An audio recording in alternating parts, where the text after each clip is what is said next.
तुम्हाला माहिती आहे का, महाराष्ट्रामध्ये एक अशी लेक आहे जिचा रंग कधी हिरवा तर कधी गुलाबी होतो आणि याचं रहस्य नासा सुद्धा शोधतोय.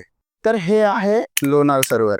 जवळपास 50,000 वर्ष आधी एका मोठ्या उल्कापिंडाच्या धडकेने हे लेक तयार झाला. पहिल्या मोठ्या जंगलामध्ये एकमेव असं बेसॉल्ट क्रिएटर आहे. या लेकमध्ये दोन प्रकारचे पाणी आढळतात. एक म्हणजे आपलं साधं पाणी आणि दुसरं आहे अल्कलाइन वॉटर.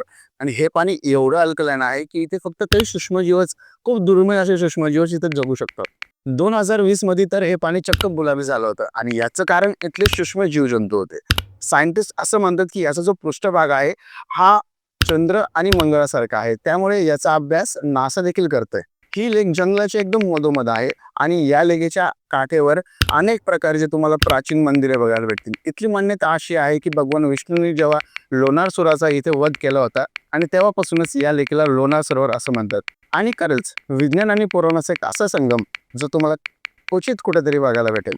तर मित्रांनो, तुम्हाला इथे यायला आवडेल का? मला कमेंटमध्ये नक्की सांगा. आणि अशाच रहस्यमय फॅक्ट जाणून घ्यायचे असेल तर आपल्या चॅनलला लवकरात लवकर सबस्क्राईब करा. तर चला, भेटूया दुसऱ्या व्हिडिओमध्ये. बाय.